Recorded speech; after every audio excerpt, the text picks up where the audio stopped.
Hey everyone, it's Nancy, and this is Dead Sleep True Crime for Bedtime. And I am hard at work on a new episode, and it is taking me a little longer than anticipated. So for this week's episode, I thought I'd share one of my favorites, a bonus for paid subscribers that I'm unlocking this week that draws from my own personal gateway true crime for bedtime show, Forensic Files. I'll have a new episode out probably by Monday or Tuesday. And until then, thank you for your patience, and please enjoy this extra sleepy true crime homage, a forensic flashback to Forensic Files.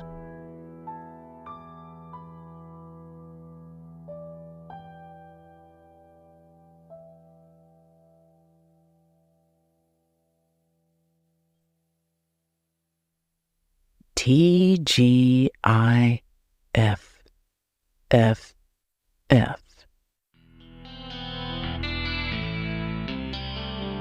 Thank God it's Forensic Files Friday.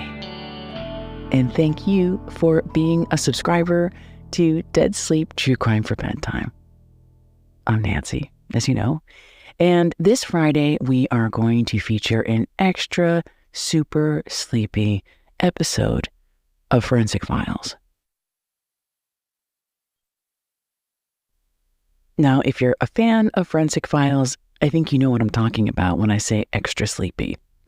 It's when they solve a case using extraordinarily detailed forensic means. And in tonight's story, well, we're going to drop some science and some math and some botany to get to the bottom of how a woman ended up at the bottom of a lake. If you're not familiar with Forensic Files or you're not a fan of the show, I don't know if it matters, because it's still an intriguing murder mystery, and one that's solved in an intriguing way. Before we get to the incident, let's take a trip to a lake. A beautiful, crystalline lake.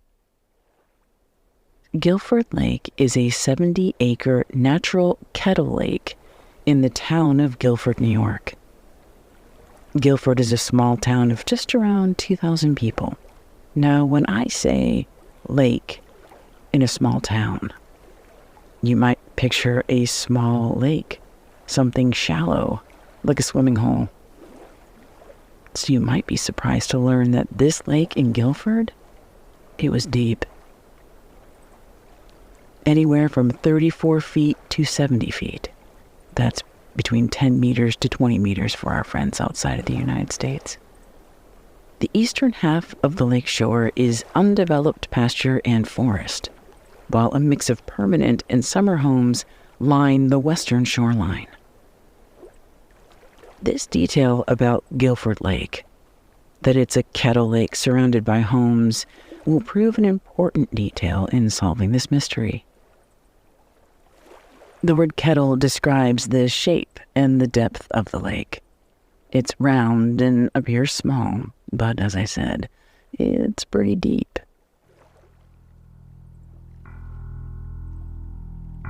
So when authorities received word that there was a car crash in the lake, they knew it was more than just a little road incident. It was serious. Especially when authorities learned that the truck, actually sped off of the road and plowed into the lake with two people still inside. A couple, they learned. Their names were Peter and Patty Volosnik. Guilford is a tiny town, so everybody knew everybody. And everybody knew Peter and Patty, especially Patty. She was smart, respected, attractive. In old photos, she reminds me of Tina Fey when she was in her 30s. And Patty was also a top-notch nurse at a local hospital. Behind that high-performing, high-achieving exterior, however, Patty had a problem.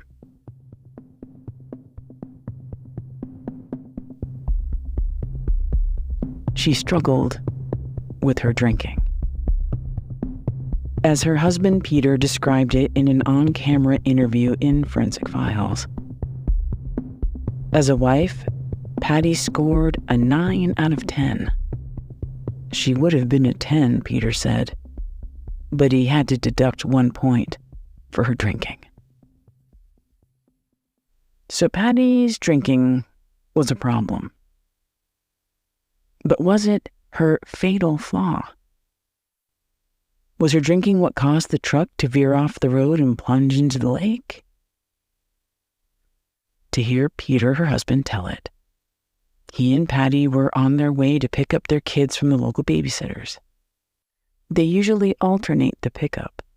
Either Patty goes or Peter goes to get the kids, depending on their work schedules. Patty was a nurse who worked long shifts, 3 to 11. Peter owned a bar, which also meant working late hours. On April 3rd, 2002, they had a mix-up. Patty worked that 3 to 11 shift and apparently forgot to pick up the kids on her way home. Instead, Peter said she went to a bar and threw back a few drinks. So when she got home and they realized they'd mixed things up, they drove over to pick up the kids at the babysitter's together. Patty, it seems, wanted to drive. And maybe Peter shouldn't have let her, but he did. He let her drive. As they made their way down the dark road, his tipsy wife, Patty, went to toss a cigarette out of the truck window. And it blew back into the truck. The lit cigarette flew in and backwards behind Patty's driver's seat. As Peter and Patty looked backwards, scrambling to find the lit cigarette, their attention was turned away from the road. And that's exactly when a deer leaped out in front of their truck. Patty swerved to miss the deer, and when she did, she lost control of the vehicle, and the truck flew off the road and careened into the nearby lake. She was going so fast, the truck plowed into the middle of the lake, and then the truck sank like a stone. Peter managed to escape from the passenger side. And then the pickup truck sank so quickly after that, he wasn't able to pull Patty from the truck. She was stuck inside, her senses dulled by the alcohol, no doubt. And within seconds, Patty was gone. Peter later said he wished he'd been stronger. If only he could have pulled her out of the vehicle. But he couldn't, and he didn't. Peter was devastated. He couldn't imagine life without her. And it was a miracle he didn't join her. The way that truck sank, he recollected it was mere seconds before the truck disappeared down to the bottom of the lake, taking Patty with it. He was lucky to be alive, that Patty's drunken recklessness didn't destroy 2 lives and leave their children orphans. Now, in this episode of Forensic Files, they did that thing where they interviewed Peter, the husband, somewhere. But they cropped the shot, so all you really see is his face and then the collar of a brown shirt.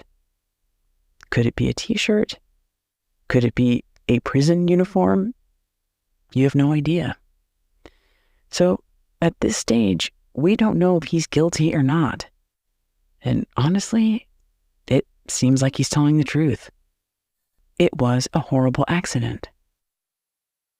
And in April 2002, when the incident took place, the medical examiner agreed with him. When the examiner performed an autopsy on Patty, he noticed injuries that were consistent with the accident. She had bumps and bruises and scratches, but the injury that stood out to the medical examiner most were the signs of petechial hemorrhaging, which was connected to her apparent cause of death. Patty died from asphyxiation. That word, asphyxiation, is pretty broad. It means the body was deprived of oxygen. Then the person died from the lack of oxygen to their brain and heart. When someone drowns, many of us assume the drowning is caused by water entering the lungs, but it turns out that's not quite true. In this case, the medical examiner explains that there was very little water in Patty's lungs, and yet one can still die from an accidental drowning with very little water in the lungs, because the cause of death in drowning is technically asphyxiation, the cutting off of that oxygen supply. So there's a little Mythbuster moment, courtesy of Forensic Files. So anyway, the autopsy was generally consistent with Peter's statement that his wife drowned. But was that drowning accidental? That was for the detectives to find out. In one government study, 50% of accidental drownings among adults are due to alcohol use. And some estimate that figure might be closer to 70%. Patty had a history of driving under the influence, and in recent years had been busted a few times by local police for driving drunk. She'd knocked back a few before getting into the car, according to Peter, which meant that this scenario of Patty driving drunk, then getting distracted by a cigarette smoldering in the back bed of a truck, then looking up, seeing the deer, panicking, then swerving into a lake at high speed. The scenario was elaborate, but going by first impressions of Patty's remains, it was plausible.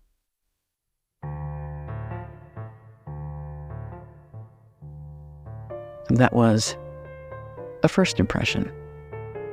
Then came a second and third and fourth look. This included a toxicology test, and according to the results of that test, Patty's blood alcohol levels were well below the legal limit, which meant she wasn't drunk when she got behind the wheel.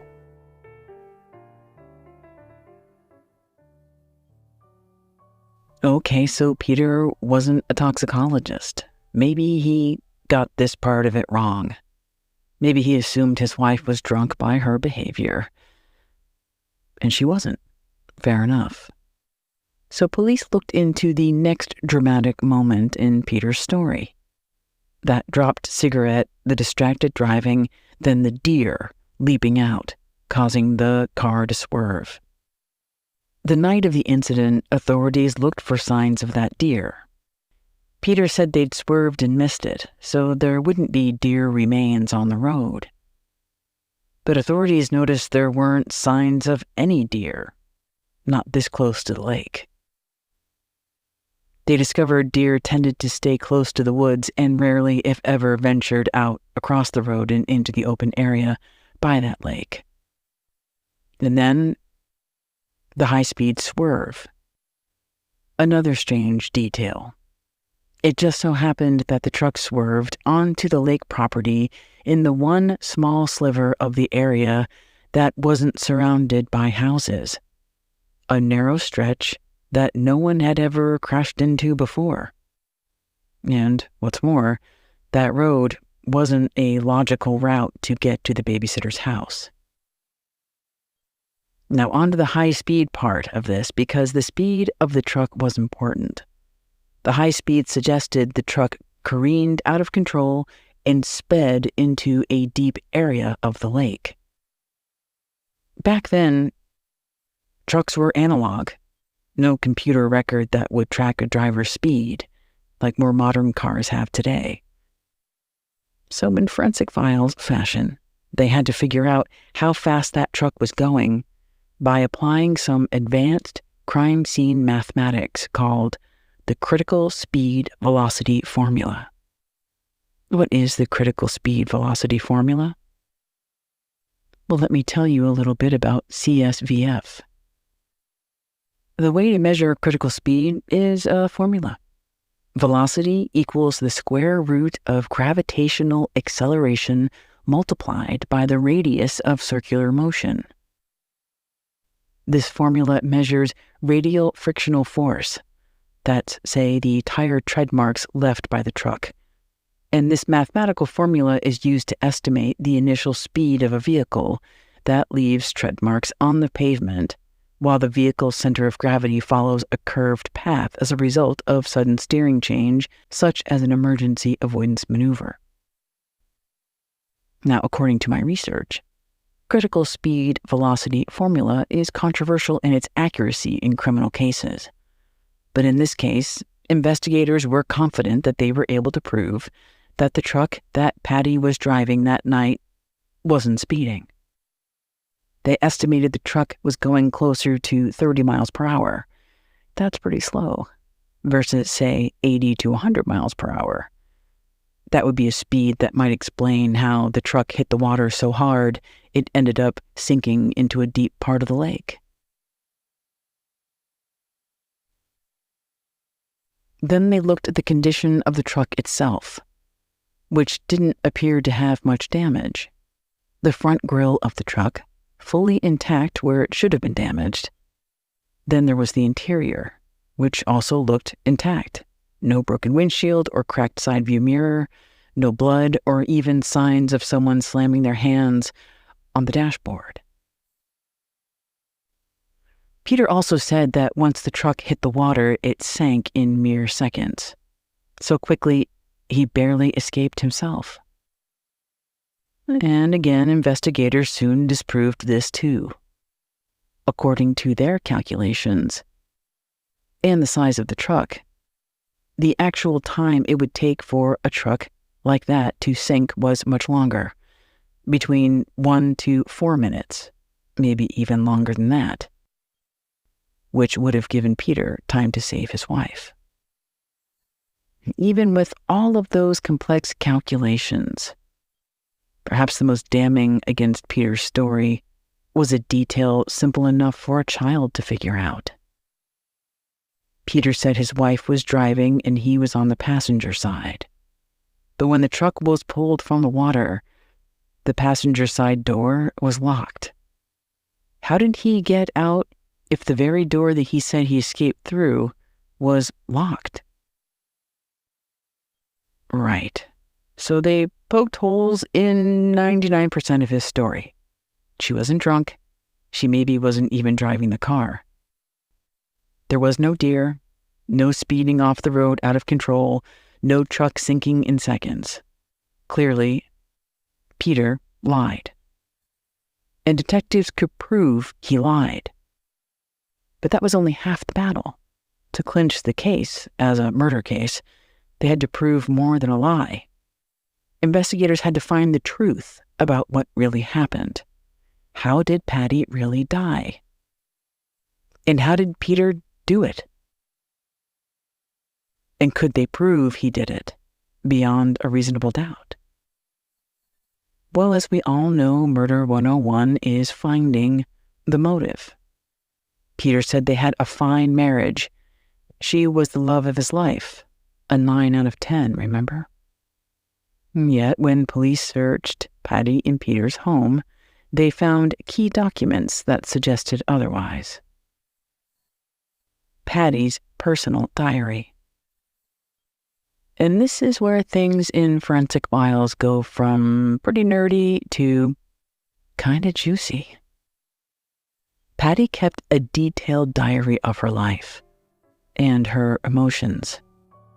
The most intimate details of what was going on, especially in her marriage. Patty admitted in her diary that this was all her idea, her mistake. This unorthodox relationship that she'd started. One that developed between Patty, Peter, and their babysitter. This babysitter, she was a grown woman, not some teenager, So the relationship was consensual, and at first, Patty appeared to enjoy a zestier romantic life as a trio versus a duo. At least she did at first. Then something happened. Patty didn't want to see it, but she couldn't turn a blind eye anymore. Her husband and the babysitter, they had something going on. She started to suspect they were meeting without her. And Patty went from feeling like a luscious center of a 3-layer cake to feeling like a piece of parsley, a useless garnish thrown off to the side. It wasn't a great feeling, and in her diary, poor Patty blamed herself. Never in a million years had she imagined that her husband would develop feelings, genuine emotional attachment to another woman. But here it was happening, and there wasn't a damn thing she could do about it.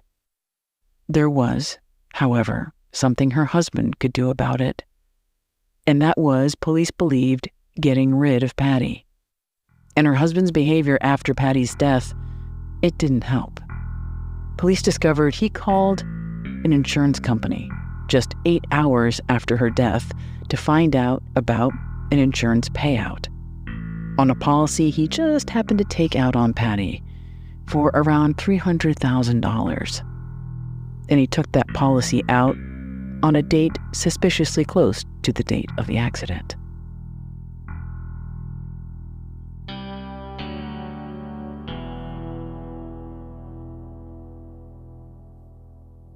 Right. So here was the motive. Peter wanted to leave his wife for the babysitter. He didn't want to deal with a messy divorce, custody, child support.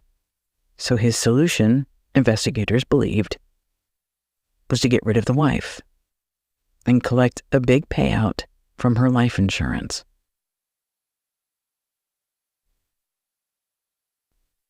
So that was it. Murder. Lock him up and throw away the key. But believe it or not, it still wasn't enough. They could prove Peter played a role in this crime. They could prove he disposed of her body. They couldn't prove, at least not yet, how Peter killed his wife, and if he was the only one involved. Patty's diary told the tragic story of a failed marriage. But it was Patty's body that would tell the grim truth about her murder. During the autopsy, the medical examiner noticed something.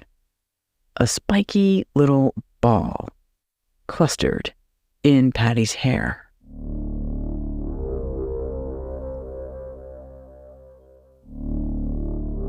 He removed the spiky little object with tweezers and discovered it was part of a plant, a burdock seed pod.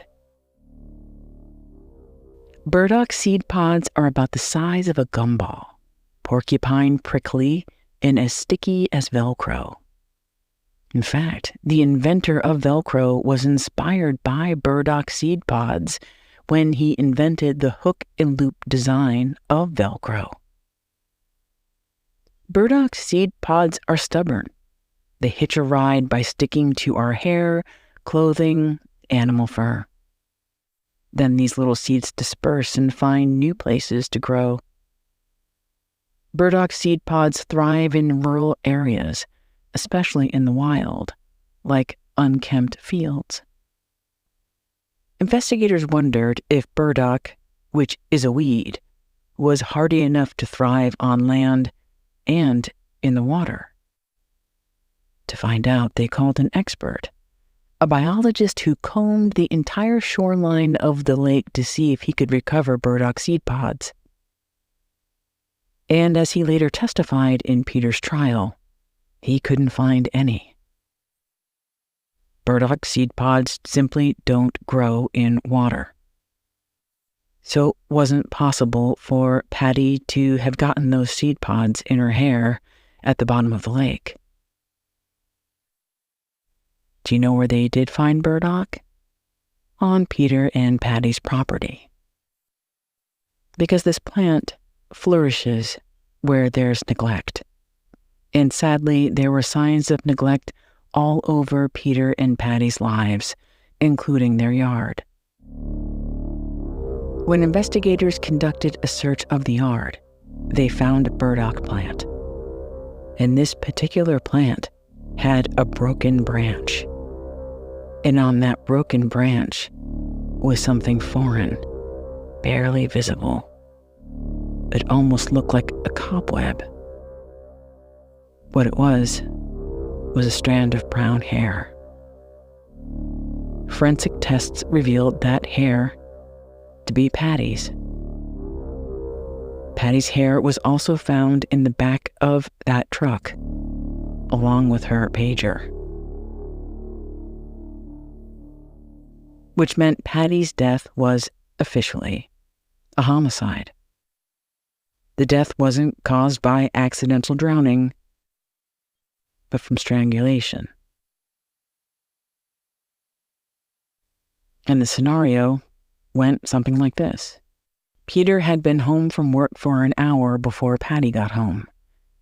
There was no miscommunication about picking up the kids.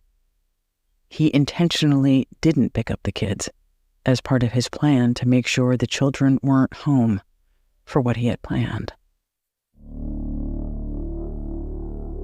When Patty got home, she had a drink or two. Then, police said that Peter coaxed her outside and strangled her. And as he dragged her body into the truck, burdock from the yard attached itself to her hair and clothing and stuck to the bottom of his shoes. Then he drove to the lake, dumped her body, and made it all look like an accident.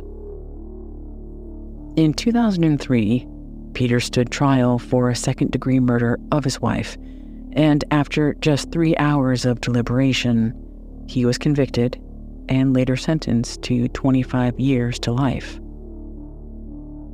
In the Forensic Files episode, the story ends with Peter, who isn't wearing a civilian t-shirt after all, but the prison-issued uniform of an inmate at the maximum security prison, the infamous Attica Correctional Facility. From behind bars, Peter bitterly insisted he was innocent. Innocent until proven guilty, Peter asks the camera. No, it's guilty until you prove yourself innocent. And that all hinges on how much money you have. And it seemed like that was it. Peter would wear the Attica prison tuxedo for the next 25 years to life. But that wasn't the end. After his 2003 conviction, Peter filed an appeal, claiming that a juror who served on his trial knew Patty and intentionally deceived the court to get on that case to convict Peter. And in 2008, he won his appeal and did receive a new trial. And he was convicted of second-degree murder again. But it wasn't over yet. Peter filed another appeal, citing insufficient counsel, and he won that appeal. In 2012, he was tried again and found guilty again of second-degree murder.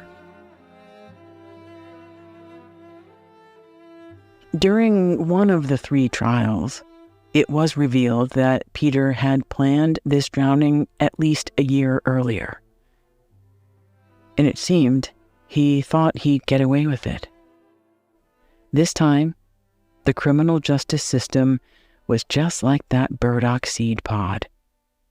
No matter how hard Peter tried to pull it off, his conviction stuck.